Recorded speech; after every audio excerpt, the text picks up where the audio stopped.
What if the strongest man in Hollywood was never the tallest, never the loudest, never the one with muscles or a superhero suit? What if real strength looked like a small Canadian kid who spent his entire life fighting battles no camera ever captured? Because that is Michael J. Fox. Before he became the face of time-traveling adventure, he was the heartbeat of hope itself. Marty McFly wasn't just a character who rode a skateboard through the past and future.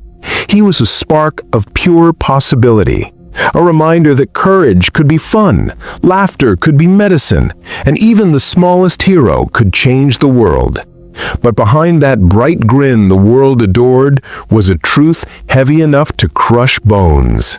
At 30, while the world was celebrating him, life struck him with a diagnosis that felt like a sudden blackout: Parkinson's disease. A slow, stubborn storm that doesn't care how famous you are or how loved you might be. And as the years passed, 30 of them, each one pushed a little harder.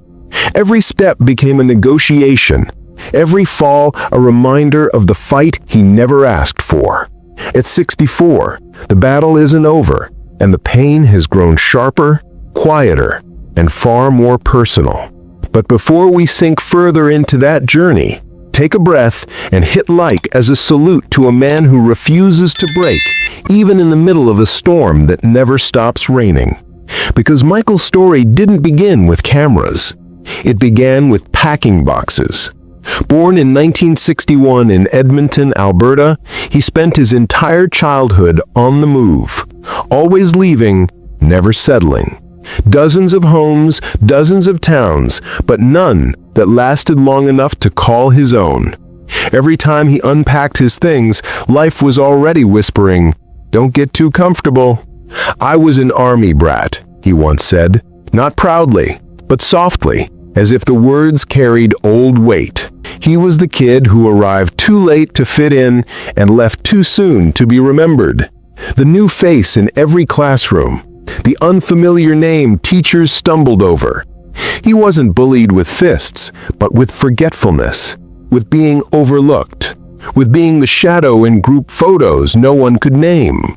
Birthdays didn't feel like celebrations. They were just stopovers. Another cake in another kitchen that never felt like his own. And in the middle of all that drifting, the real wound formed. Not that places were temporary, but that he was. So he built himself a shield: humor. If he could make people laugh, maybe they'd remember him. Maybe he'd matter long enough not to disappear. "I made people laugh because it was the only way I knew I still belonged," he would later reflect. His jokes weren't crafted for applause. They were crafted to survive. At 15, fate finally cracked open a door. A small acting role, Leo and Me, offered him something his whole life had denied him. A chance to stay put, to plant roots, to breathe, to matter. Under the studio lights, he found relief, but not escape. Acting didn't erase the ache he carried. It simply gave it a home. "It didn't fix the hurt," he said, "but it gave it a place to live so it wouldn't consume me." His early wounds weren't loud. They didn't leave visible marks, but they shaped him. They stayed with him. Because the places he lived never scarred him. The people who forgot him did. Home wasn't a building. It was a feeling he spent years chasing. What if the kid no one noticed became the man Hollywood could never forget? Before the world met Marty McFly, before the skateboards, the time machine, and the immortal grin, there was a young man standing alone in a city that didn't want him. Michael J. Fox wasn't born into fame. He was born into motion. A childhood spent drifting from place to place, never staying long enough to matter. So when he stepped off a bus in Los Angeles in 1979, just 18 years old, it felt like stepping into another life. A life he had to build from dust. He didn't have money. He didn't have connections. He didn't even have certainty. What he did have was a battered suitcase full of secondhand clothes, 3 wrinkled dollars, and a dream fragile enough to crumble if you breathed on it wrong. "I had $3 and a dream," he would later say. But back then, even the dream felt like too heavy to carry.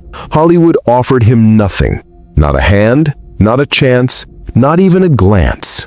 Nights were spent on borrowed couches when he was lucky, on cold floors when he wasn't, and sometimes wandering the streets because no door was open to him at all. Casting directors dismissed him before he spoke. Too short, too young, too Canadian, too forgettable. Food wasn't part of the plan. It was a miracle. On the worst days, he dug through restaurant dumpsters. Not for a dramatic story, but because hunger didn't care about pride. "I wasn't chasing fame, I was chasing dinner," he later said. Still, he refused to disappear. When the Screen Actors Guild told him the name Michael Fox was already taken, he could have given in.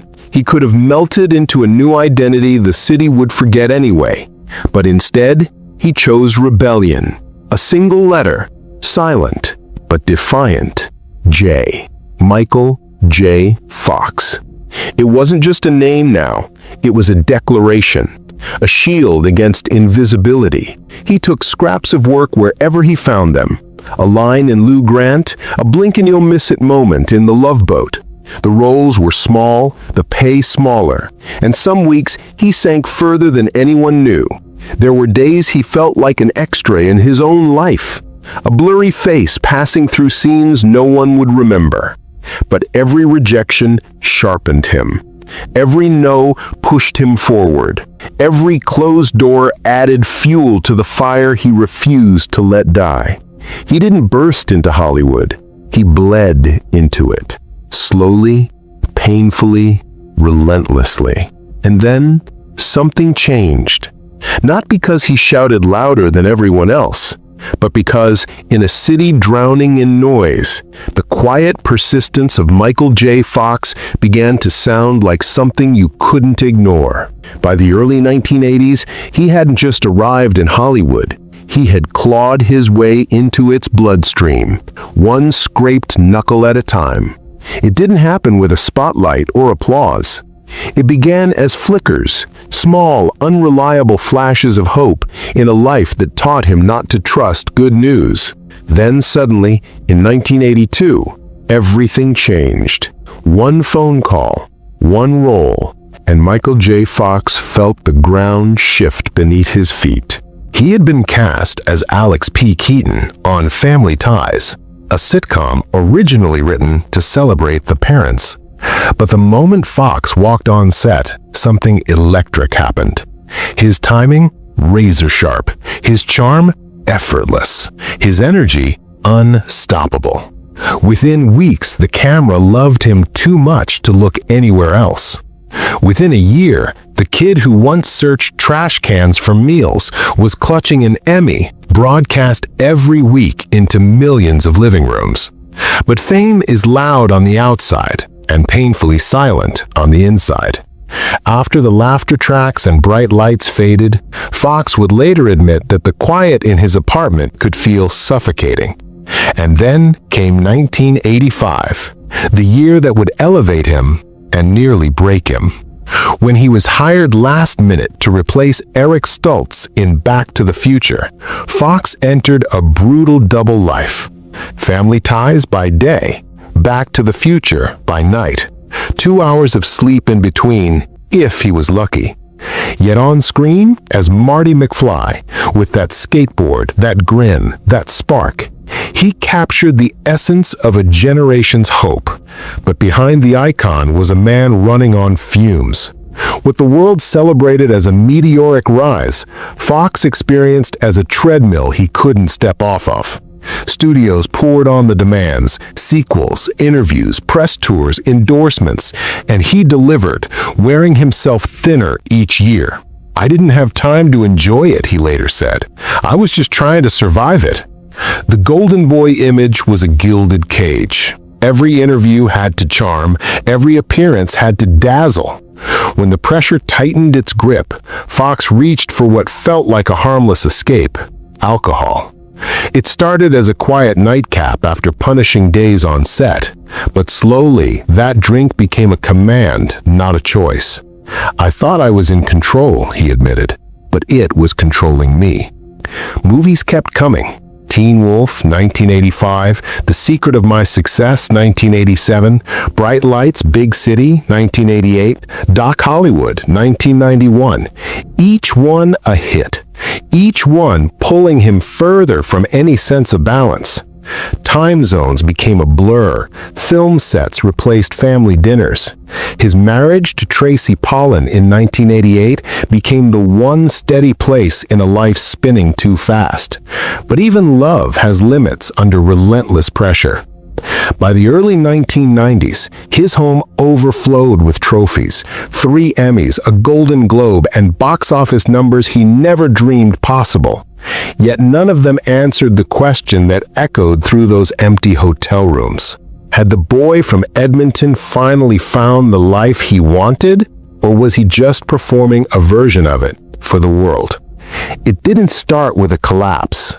It started with a flicker. Not the kind that stops a life, but the kind that warns one is about to change forever. In 1991, on the sunny set of Doc Hollywood, Michael J. Fox noticed something small, quick, and easy to deny: a tremor in his left hand.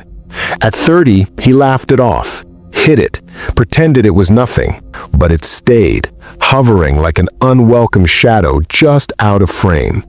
The boy who had once outrun poverty, rejection, and the brutal politics of Hollywood was suddenly facing the one enemy he couldn't charm, outwork, or outrun. And fate, with its cruel flair for timing, didn't strike at the beginning of his climb. It waited until he reached the brightest point of his career, then dimmed the lights. 1 year earlier, in 1990, another blow had already shaken the ground beneath him. Michael J. Fox, still glowing from back-to-back box office triumphs, lost the man who had shaped everything about him. His father, William Fox, was gone. The world saw a superstar at his peak. Michael saw an empty seat no camera could capture.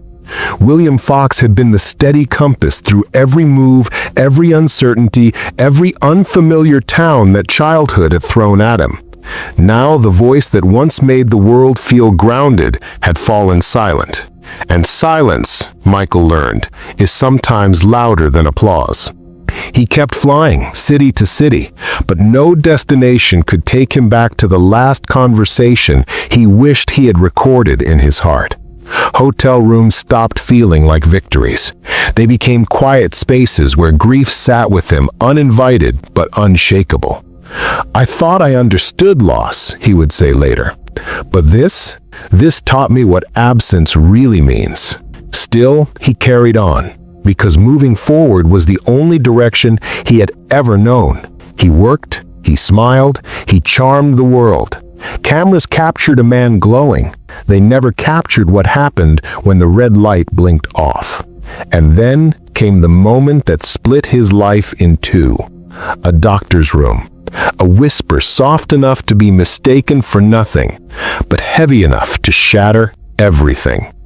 "You have Parkinson's disease."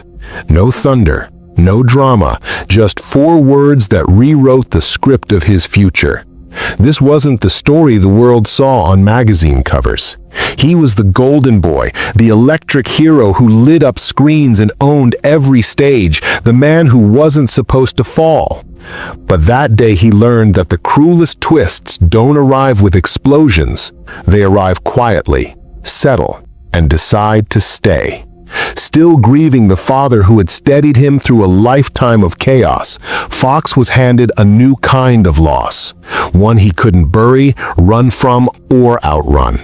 A loss woven into his own body. And yet, even as fate stacked blow after blow, he did what he had always done. He stood up, he showed up, and he kept going. Because resilience wasn't something he performed for the world. It was something he inherited from William. and from the unbreakable boy who learned early that life doesn't wait for you to feel ready. It simply keeps turning pages, even the pages you're afraid to read. It didn't start with a diagnosis. It began with a question, one he never dared to say out loud. What if everything I built suddenly vanished? At 30 years old, Michael J. Fox was far too young for whispered words like degenerative, far too young to imagine a life measured not in decades, but in the shrinking number of good years a doctor quietly handed him like a sentence. The doctor told me I might have 10 good years, and all I could think was, how do I tell my wife? How do I tell anyone? He didn't, not for a long time. Instead, he hid the truth the way only a seasoned actor could, by performing harder than he ever had. He buried himself in work, stacking projects like bricks in a wall designed to keep fear on the other side. His charm became armor. His schedule became a shield. If he moved fast enough, maybe the truth couldn't catch him. He hit every mark, nailed every line. To the world, he was unstoppable. But behind the curtain, life became a quiet series of negotiations, between scenes, between pills, between the person he was and the person the illness was slowly shaping. He timed his medication down to the minute, so no one would notice the way he held a coffee cup with two hands, or why his signature looked different on some days. And when the nights came, when the applause faded, and the hotel room went silent, the reality he had outrun all day finally reached him. Alcohol became the easiest way to dull the edges, an off switch for the thoughts that flooded in once the lights were gone. Later he'd say, I wasn't ready to be anyone's tragedy, but tragedy doesn't wait for permission. He memorized scripts while memorizing how long he could hide the tremors. Each role demanded more control, more precision, more pretending. Hollywood didn't see the cracks because he refused to let them form in public. He kept delivering hit after hit, standing under lights bright enough to hide the shadows crawling across the edges of his life. But loneliness grows in silence, and secrets grow heavy when they stretch across years. Some nights, staring at another unfamiliar ceiling, he thought of his father's voice, how much he wished he could hear it now. How much he needed someone to tell him where to go next. The applause still came, louder than ever, yet it no longer felt like triumph. It felt like a tide rushing in, but never reaching the shore he needed. So he pushed forward, the way he always had, because momentum was his only anchor. Still, the truth kept tightening around him. It felt, he would later say, like a door had slammed shut on the life I thought I had. And the cruelest part, it slammed while the audience was still cheering, still believing the show would never end. He kept them believing because that was his gift, and maybe because keeping them believing was the only way he could keep believing himself. But inside, a truth was carving its place, one he couldn't drink away, couldn't charm away, couldn't work away. The story was changing. The next chapter was coming, whether he was ready or not. While he smiled for cameras, the real battle had already begun. If the diagnosis was a quiet earthquake, the following years were the slow, merciless collapse. Michael J. Fox, the actor defined by motion, speed, energy, found himself living inside a life that was shrinking day by day. 7 years of secrecy became a cage. Walls he'd built to protect himself now pressed in from every direction, leaving him alone with thoughts he couldn't outrun. And in that tightening silence, he slipped into a darkness he didn't yet have the words to describe. They always tell you that rock bottom is a moment, a crash, a collapse, a single night when everything falls apart. But for Michael J. Fox, rock bottom wasn't a moment at all. It was a drift. A slow, quiet sinking into a darkness he didn't even realize he was drowning in until it was almost too late. What began as a cloud over his mind became something heavier, a weight that felt physical, like trying to breathe under wet cement. Alcohol stopped being a distraction and morphed into a crutch, then a cage, then a poison he kept reaching for because it numbed the tremors and blurred the fear. For a few hours at a time, it let him pretend he was still in control, but the nights grew longer. The glasses emptied faster, and eventually there was nowhere left to hide. Friends didn't leave because they stopped caring. They drifted because he stopped letting them in. He said, "I isolated myself. It was easier to be alone than to explain what was happening." The man who once filled rooms with laughter now lived in the shadows of his own home, avoiding mirrors, avoiding phone calls, avoiding the version of himself he could no longer play. Then came the body's brutal betrayals, falls out of nowhere, sudden collapses, a fractured cheekbone, a broken arm, a shattered femur, a hand that would never heal right. Each injury was a new scar, a fresh reminder that his body was no longer an ally, but an unpredictable opponent.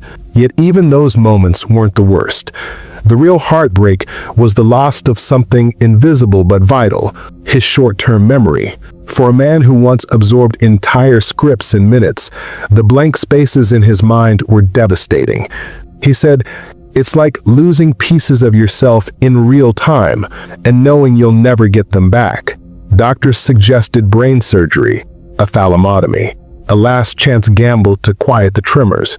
He signed the consent papers with hands that shook, struck by the strange reality of willingly letting someone enter the center of his mind in hopes of reclaiming what illness had stolen.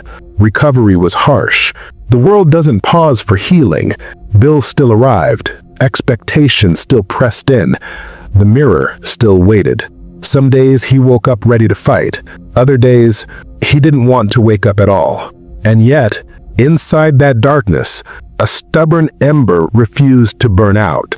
He had survived too much: hunger during his early Hollywood years, a father's absence, the brutal climb to fame. But those years weren't inspiring. They were messy, painful, hollow. They were the years when the applause disappeared and the spotlight dimmed, forcing him to answer the question he'd spent his whole life trying to outrun. Who is Michael J. Fox when no one is watching? It was the hardest role he ever played, harder than Marty McFly, harder than any script. Because these were the years that could have swallowed him whole, years when darkness felt permanent, and the silence after fame echoed louder than any audience ever had. But inside that wreckage, and a place he hadn't touched in years, something shifted. Michael J. Fox realized that surviving wasn't enough anymore. He wanted to matter. He wanted to take the broken, scattered pieces of his life and turn them into something that might light the path for others fighting battles in the dark. And that was the beginning of his rise. Not as an actor, but as something far more powerful, a beacon. What if the bravest moment of your life wasn't a leap, but a quiet, almost accidental shift? For Michael J. Fox, the turning point didn't arrive with fireworks or fanfare. It crept in slowly, hesitant at first, like a sunrise, unsure if the world was ready for its light. But once it broke through, it refused to dim. One morning, instead of reaching for a bottle, the crutch that had quietly become a cage, he reached for a pen, and everything changed. He didn't write as an actor seeking applause. He wrote as a man peeling back every layer of truth, no matter how raw it felt. His first book, Lucky Man, 2002, wasn't some triumphant comeback story. It was a stark portrait of what Parkinson's had taken from him, and, in the most unexpected way, what it had given him: perspective, humility, and a fierce love for what still remained. That honesty lit a new path, one built not on characters, but on candor. 7 years later came Always Looking Up, 2009. A title not of blind cheer, but of defiance. A challenge to gravity, both physical and emotional. Then, A Funny Thing Happened on the Way to the Future, 2010, offered lessons in resilience to young readers. And No Time Like the Future, 2020, carried the weight of decades lived in the shadow of an illness without a cure. Each book was another piece of himself, offered so strangers might see their own battles reflected in his, and know they weren't alone. But he understood that sometimes words weren't enough. Sometimes the truth had to be witnessed. So in one of the most unforgettable moments of his public life, he testified before Congress about Parkinson's research and made the deliberate, risky choice to skip his medication. The tremors that followed weren't dramatic flair. They were the unfiltered reality of the disease exposed under the harsh lights of the national Capitol. This is what it is, his presence seemed to say.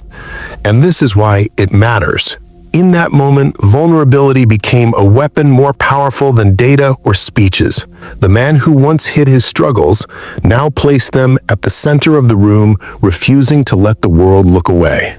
Over time, he became not just a symbol, but a voice, an advocate for millions living with Parkinson's quietly and alone. Through the Michael J. Fox Foundation, he poured himself into the fight, helping raise over $1 billion for research and chasing the stubborn hope of a cure. But his impact wasn't measured in dollars, it was measured in presence. He showed up, with humor that once served as his shield, but had become his gift. He still delivered punchlines that filled rooms with laughter, but now the laughter meant something deeper. Proof that joy and struggle could live together. At fundraisers, research summits, and support groups, he wasn't a celebrity floating over the clouds. He was a fellow traveler on the same rough road, and people saw in him the truth he carried. A diagnosis wasn't an ending, it was a new beginning, one still full of stories worth telling. He never pretended it was easy. That was part of his power, admitting some days were brutal, that optimism was a choice renewed every morning, not a permanent state. But he made that choice anyway, and showed others they could too. For fans who had followed him from the rapid-fire wit of Family Ties to the timeless charm of Marty McFly, this chapter revealed a new kind of heroism, one without special effects or guaranteed happy endings, one measured not in box office numbers, but in the courage to keep moving forward when the path ahead was uncertain. The boy from Edmonton who was once told he was too small, too foreign, too young, had taken on Hollywood and won. And then he took on the world's expectations of illness and rewrote the script entirely. Even in the face of a relentless disease, some lights refused to go out. When Parkinson shook his body, Michael J. Fox refused to let it shake his life. The tremors could not touch the legacy he was building, a legacy of courage, honesty, and an unshakable belief that even the darkest tunnels can lead to light worth walking towards. In a life that had stolen health, certainty, and the quiet of ordinary days, one gift remained unwavering: the steadfast love of his wife, Tracy Pollan, and the family they would forge together. Tracy first walked into his life in 1985 on the set of Family Ties. She wasn't dazzled by the star. She saw the man behind the charm, the one still carrying the echoes of a restless boyhood. By 1988, they were married, two young actors stepping into a shared journey, unaware of how many storms awaited them. When their first son, Sam Michael, was born in 1989, Fox was riding the heights of his career, juggling scripts, sets, and red carpets, convinced speed could outrun chaos. But Parkinson's and the drinking that came from trying to outrun it slowed him in ways she could not ignore. There were seasons when illness and addiction threatened to tear their marriage apart, yet Tracy stayed, not out of obligation, but out of love so deep that it could withstand fame, hardship, and fear. "I used to think I was a burden," Fox would later admit. Tracy's words were simple but life-changing. "You don't have to be strong, you just have to be here." Those 9 words gave him permission to be human and the courage to keep showing up. As their family grew, twins Aquina and Skyer in 1995 and Esme Annabelle in 2001, their home became a sanctuary of chaos, laughter, and love. Cereal spilled across counters, music drifted from bedrooms, and last-minute school projects littered the kitchen table. In that space, fear had no voice. Joy was louder. Home became more than refuge. It was proof that even when the world feels unsteady, love can hold you fast. For anyone living with a chronic illness, Fox's life is a testament to the power of steadfast, patient love. Publicly, he was an icon. Privately, he was simply Dad. The man telling terrible puns at dinner, cheering too loudly at school plays, and showing his children every day that love is something you do, not just something you feel. Hollywood may have cheered for him, but it was family that never let him falter. For Michael J. Fox, the spotlight was temporary, fleeting applause fading the moment the credits rolled. But the devotion of Tracy, the life they built together, and the quiet, enduring heartbeat of family, that was forever. In the story of his survival, family was never a side note. It was the center stage, the one role where no script could overshadow the truth of his heart. Now, at 64, Michael J. Fox has traded the relentless pace of fame for the gentle rhythm of Santa Barbara's coast. On 22 acres, where the ocean breeze carries the scent of citrus and salt, he has found a chapter he never planned, but now embraces fully. Fruit trees sway over gardens and shaded paths. Places where life moves at his pace, where urgency has been replaced by seasons, patience, and presence. Here, with Tracy beside him and children who have grown but often return home, he has cultivated a life not of retreat, but of mindful slowing. Gratitude is not an idea, it is a daily practice. His net worth may be estimated at $65 million, but the wealth he treasures cannot be counted in dollars. His will remains private, but those close to him know the essentials are clear. The foundation that bears his name and the family that bears his heart will be cared for.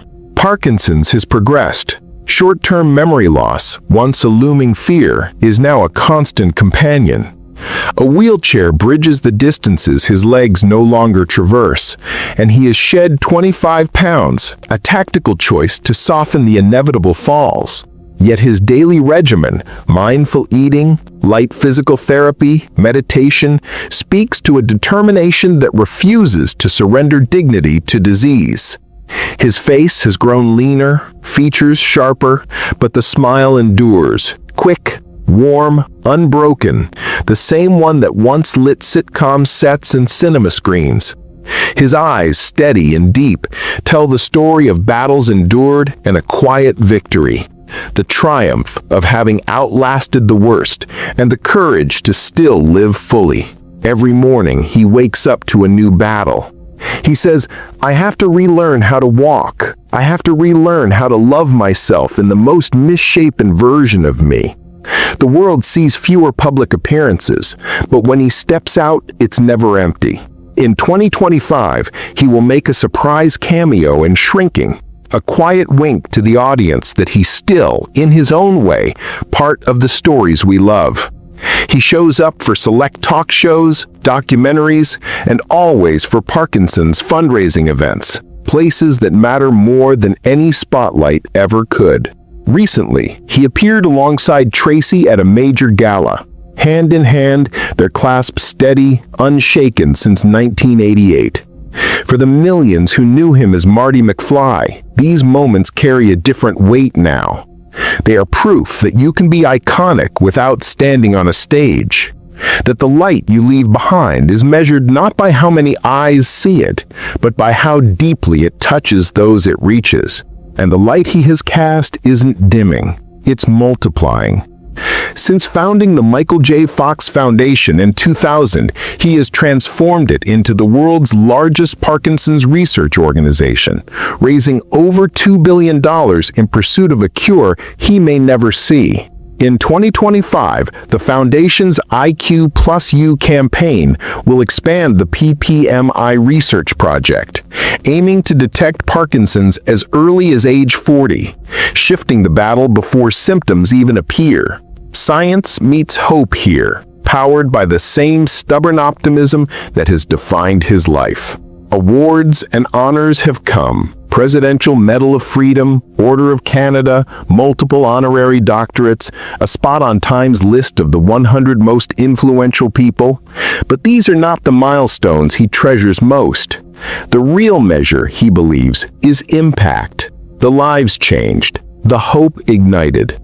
And by that measure, his story is far from over. In a world obsessed with fame and fleeting applause, some lives leave marks that endure far beyond the spotlight. Few have captured hearts like Michael J. Fox, a boy from Edmonton who became a global icon, a symbol of resilience, hope, and relentless humanity.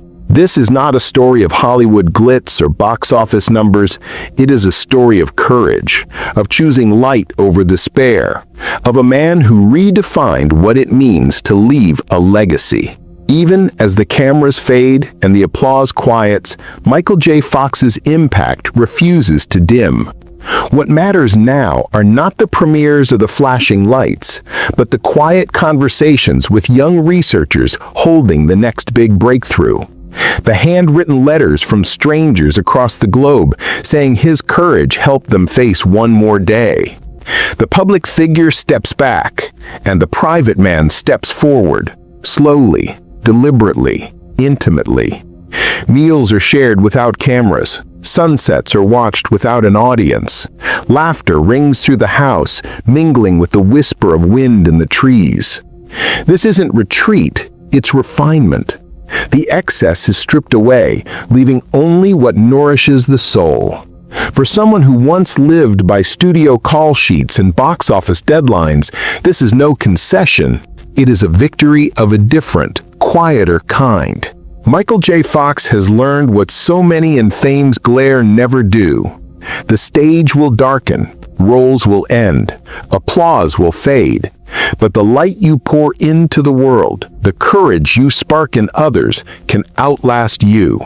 From a restless boy in Edmonton to Hollywood icon to advocate who turned illness into a global mission, his life proves a person can wear many faces across a lifetime and remain true to all of them. As this chapter deepens, the feeling isn't tragedy, it's continuity. He may vanish from the spotlight, but the glow remains. In the foundation he built, in the family that surrounds him, in the millions who carry his story as a touchstone. If you ever smiled with Marty McFly, if you ever felt the lump in your throat hearing him say, "I am okay with not being okay," then you are part of that light. The invitation is simple. Remember him not for the roles he played, but for the way he lived when the roles were gone.